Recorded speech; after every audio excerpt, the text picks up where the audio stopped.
जी तो स्टूडेंट्स अस्सलाम वालेकुम। जी बेटे आप लोग खैरियत से होंगे होपफुली।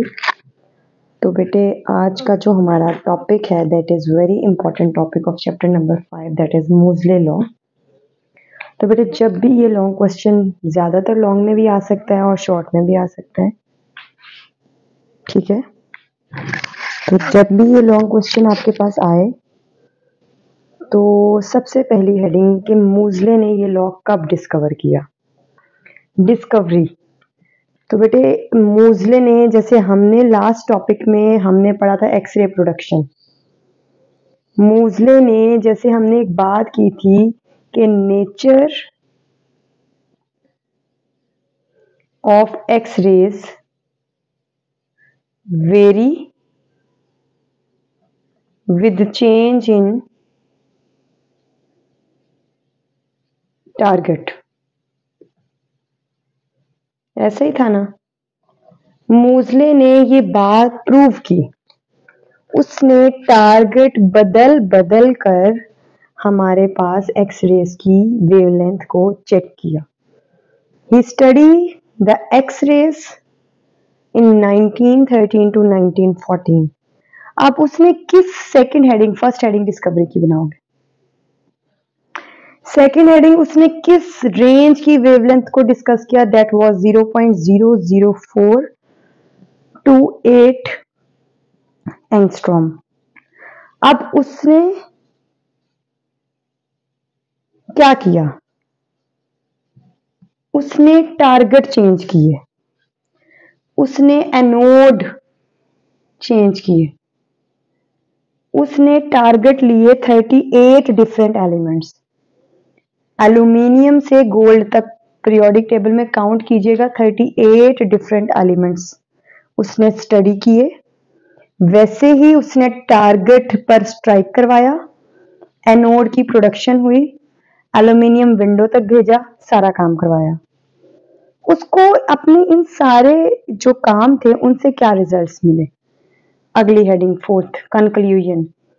पहला तो उसने एक कंक्लूजन ये निकाला कि the elements are group in spectral lines of two groups.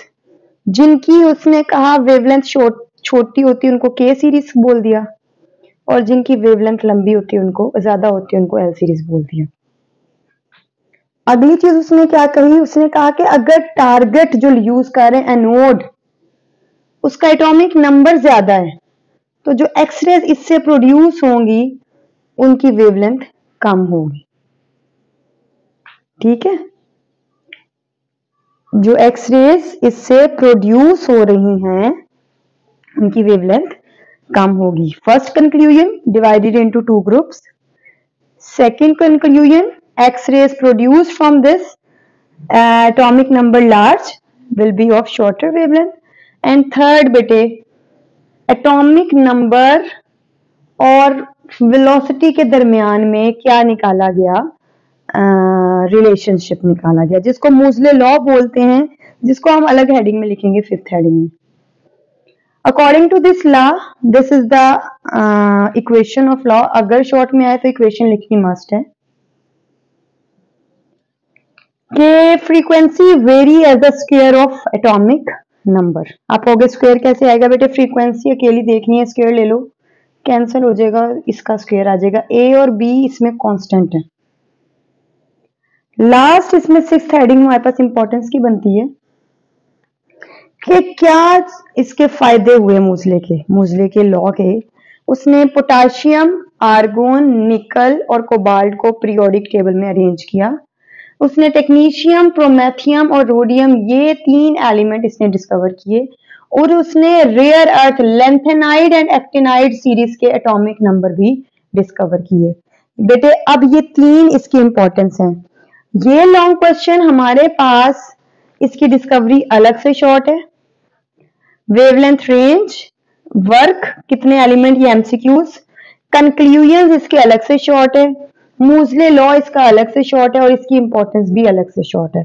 तो इस तरीके से ये लॉन्ग क्वेश्चन कंप्लीट होता है and it cover almost a lot of short question in it.